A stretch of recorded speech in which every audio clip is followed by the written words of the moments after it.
যুক্তফ্রন্ট ক্ষমতা আসলো, যুক্তফ্রন্ট যখন জনগণ প্রত্যাশা পূরণে ব্যর্থ হলো তখন আওয়ামী লীগ উঠাইলো, আওয়ামী লীগ যখন ব্যর্থ হইলো তখন বিএনপিকে উঠাইলো, এমনি করে বিএনপি যখন ব্যর্থ হইলো খালদা এটা একটা কুর মতো হয়ে গেল, এসে সাহেব করলো। ১/১১ যে ঘটনাটা ইতিপূর্বে সে অনেক মারাত্মক ঘটনা কিন্তু দেশে ঘটেছে।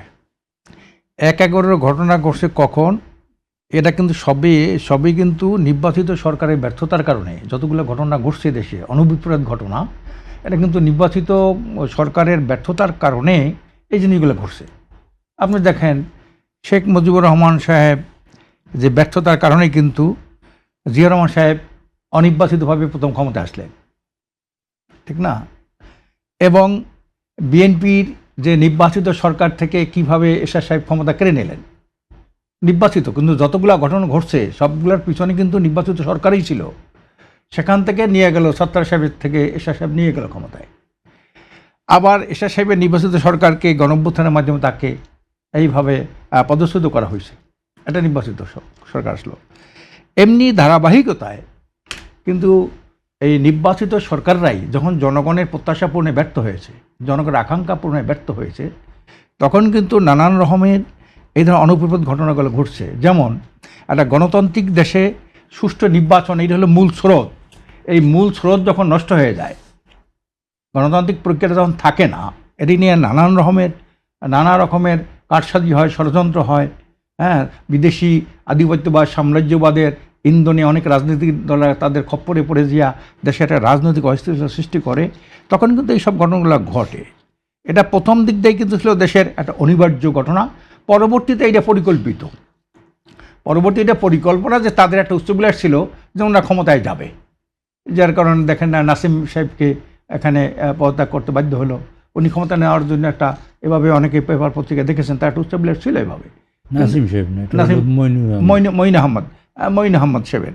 তো এই যে ঘটনাটা ছিল, এটা প্রথম ছিল কিন্তু আপনার কি বলে অনিবার্যতা, দেশের যে ব্যর্থতা, রাজনৈতিক দলগুলোর ব্যর্থতা, সহিংসতা, হানাহানি, দুর্নীতি, সন্ত্রাস, চাঁদাবাজি, লুটপাট, বিচার বিভাগের স্বাধীনতা খর্ব করা, এই সব কারণেই কিন্তু আপনার এই 1/11 ঘটল। এবং পরবর্তীতে এই 1/11 ঘটনার পরেই কিন্তু যারা এই দায়িত্ব নিল, একই সাথে তারা 2 বছর বলে দিল 2 বছরের মধ্যে কোনো নির্বাচন 2 বছর পরে হবে। এইটা তো তাদের এত টাইম লিঙ্গার করা তো ছিল না তাদের।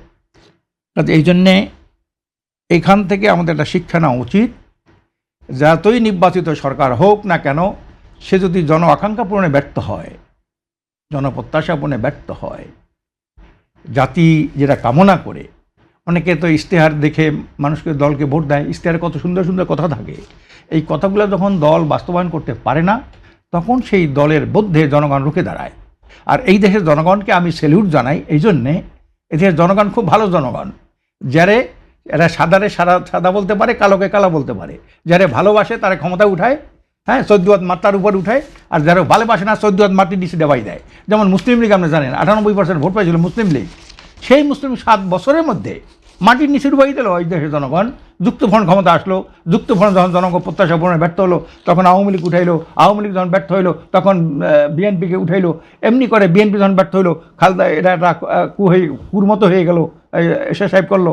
এমনি করে রাজনীতি যদি পরিচ্ছন্ন না হয়, জনবান্ধব না হয়, গণতন্ত্র বান্ধব না হয়, তা এ ধরনের নির্বাচিত সরকার যেই হবে, এবং যত অঘটন করছে সব কিন্তু নির্বাচিত সরকারের পরেই করছে। এটা তা আমি মনে করি এই সরকারের এখান থেকে শিক্ষা নেওয়া উচিত, একটা লেভেল প্লেইং ফিল্ড তার করা উচিত, এবং তার যে প্রশাসনটাকে আপনার নিরপেক্ষ রাখা উচিত।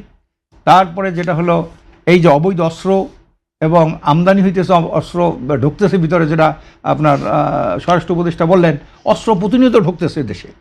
তো অস্ত্র যদি প্রতিনিয়ত ঢোকে, আর আগের যে অস্ত্রগুলো লুট হয়েছিল এই 5ই আগস্টের পরে, এই অস্ত্রগুলি যদি থাকে আর অবৈধ অস্ত্র যদি ঢোকে, আপনি ইতিমধ্যেই তো দেখতে পাই যে এই যে প্রার্থী যে দ্বন্দ্ব, বিদ্রোহী প্রার্থীর সাথে ঘোষিত প্রার্থী, দলীয় ঘোষিত প্রার্থীর দ্বন্দ্ব, এটা তো চলছে, অপরহ চলছে। একটা নির্বাচনের যে সুষ্ঠু পরিবেশটা, এইটা কোনো অনেক নেতাকর্মীরা আছে যারা দলীয় শৃঙ্খলা মানে না, একমাত্র স্মার্ট সিটি বসুন্ধরা, আধুনিকতায় এক ধাপ এগিয়ে। আবার তাদেরও একটা অভিমত হলো যে আমরা দীর্ঘদিন পর্যন্ত এত কষ্ট সৃষ্ট করেছি, যে কর্মীদের পাশে ছিলাম, হ্যাঁ, তাদের বিপদে আমরা ছিলাম, আমাদের কোনো মূল্যায়ন নেই। হঠাৎ করে একটা লোক আসা উড়ে এসে ধরে বসার মতো এই ধরনের কিছু লোকদেরকে রাজনৈতিক স্বার্থে, এটা কিন্তু দলীয় স্বার্থে, দেশের স্বার্থেও না। এই লোকগুলি কারা আপনি চিনবেন? যারা যারা এইভাবে শুধু একটা আসনের জন্য দল পরিবর্তন করে ওই দলের ভিতরে একটা আপনার একটা ঝামেলার সৃষ্টি করেছে আঞ্চলিকভাবে। এই সবগুলা রাজনৈতিক নেতৃবৃন্দ যদি এইগুলা থেকে আপনার বিরত না থাকে, এইখান থেকে যদি শিক্ষা না হয়, তাহলে 1/11-এর যে ঘটনা ঘটছিল, একটা দলকে তারা দিয়ে গেছিলো। আমরা তো দেখেছি সেখানে যে প্রশাসনের যে ভূমিকা দেখেছি, আইনশৃঙ্খলা রক্ষাকারীর যে ভূমিকা দেখেছি, এক পেশে নীতি দেখেছি আমরা সেই নির্বাচনে। তো আজকের বাস্তবতায় নির্বাচন সামনে রেখে যে চলমান যে নির্বাচন আগামী 12 ফেব্রুয়ারি, সেই নির্বাচন ঘিরে সার্বিক পরিবেশটা কেমন? আমি তো আপনার দলের মূল্য, আমার তো ডক্টর ইউনূস সাহেবের সাথে আমাদের দলীয় বৈঠকে আমি পরিষ্কার বলেছি, আপনি বলছেন একটা উৎসব মুখর পরিবেশে নির্বাচন হবে। উৎসব তো দুই ধরনেরই হয়। ডাকাতি করতে যায় তখন ডাকাতিরা তখন উৎসব করিয়ে তো খাওয়া দাওয়া করে খাসি গরু খাইয়াই তো ডাকাতি করতে যায়। আপনি 2024-এ যে নির্বাচনটা হইল, কি হয়েছে? রাত্রে আওয়ামী লীগের নেতৃবৃন্দ ক্যাডাররা গরু জবাই খাসি জবাই দিয়া পিকনিক করে তারা ভোট ডাকাতি করছে রাতের মধ্যেই। 50-60 হাজার ভোট প্রত্যেকটা কেন্দ্রে ঢুকাই রাখছে তারা অ্যাডভান্স। কাজে এই দিক থেকে উনি উৎসব, ওনার ন্যায় ভালো। আমরাও চাই যে একটা উৎসব নির্বাচন হোক, কিন্তু যে লেভেল ফিল হয় নাই, সেই এখনও সন্ত্রাসী চাঁদাবাজি এগুলো বন্ধ হয় নাই। দ্বিতীয় নম্বর হলো যারা আপনার ছিল প্রশাসনে যারা বসে আছে, এখনও অনেক দলীয়, এখন সেই হাসিনার আমলের কিছু আপনার এখনও বসে আছে কিন্তু গাপ্পি মারা, তারা কিন্তু ভোট ডাকাতির পরিবেশ তো আর এখন নেই না। এটা তো বুঝবো কেমন ভোট ডাকাতি পরিবেশ নেই? অবৈধ অস্ত্র যদি এখন এগুলো উদ্ধার করতে না পারে, কোনো অস্ত্রই তো উদ্ধার হচ্ছে না। তাহলে কি আপনাদের আশঙ্কা যে ভোট ডাকাতি? আমি আশা করি ভোটটা সুষ্ঠু হোক, সুন্দর হোক, কিন্তু তার যে পূর্ব লক্ষণ, আমি মনে করি ডক্টর ইউনূস সাহেবকে আরও কিছুটা আপনার এই সুষ্ঠু নির্বাচনের জন্য আরও কিছু পদক্ষেপ গ্রহণ করতে হবে। মৌলিক পদক্ষেপ গ্রহণ করতে না পারলে, এখনও ডিসির দেখেন মাহমুদুর রহমান মান্না ভাই, উনি বগুড়ায় করলেন, ঢাকায় করলেন, একই ব্যক্তি, হ্যাঁ, ওই বগুড়াটা বাতিল হইলো, এই যে একটা টেকলো, আবার উনি জানাই দিল যে আমি ঘটনা কি একটা হইলো একটা হইলো না, তখন আবার ওখানটাও আবার ওনাকে করলো, হ্যাঁ, বহাল রাখলো। এই যে অবস্থাটা, তারপরে মনে করেন এখনই তো আপনার লেভেল ফিল হচ্ছে না।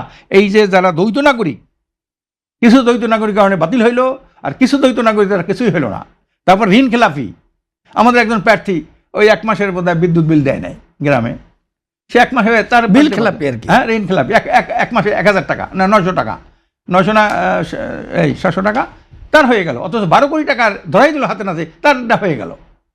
এই যে নির্বাচন কমিশন, তারাও যে মাজা কোমর শক্ত রেখে তারা যে ভূমিকা পালন করবে, এইটা সন্দেহ আছে এদের প্রতি। তারপরও যদি মনে করেন একটা দীর্ঘদিন প্রতীক্ষার পরে একটা সুষ্ঠু নির্বাচন হবে, এবং এই নির্বাচনের জন্য বাংলাদেশে প্রথম যে জাতীয় নির্বাচনের সাথে সাথে একটা গণভোট হবে। গণভোট না হলে এই নির্বাচনের কোনো মূল্য নাই। গণভোটে যেগুলো আমরা দীর্ঘ 7-8 মাস পর্যন্ত ঐক্যমত্য কমিশনে আলাপ আলোচনা করে একটা পয়েন্ট জায়গায় পুচ্ছি, সেইটা যদি গণভোটে যদি জনগণ যদি ভোট ঠিকমতো না দেয়, তত দেশটা আবার সেই অবস্থায় হয়ে যাবে, আগের মতোই হয়ে যাবে। নির্বাচন যে একটা দূষিত, বিষাক্ত, কলুষিত, নোংরা, হ্যাঁ, আবর্জনার স্তূপ রাজনীতিটা, এইটা কিন্তু আবার ফিরে আসবে। কাজে এইটাকে সুষ্ঠু, সচ্ছল, হ্যাঁ, এবং নিরপেক্ষ, গ্রহণযোগ্য একটা নির্বাচন,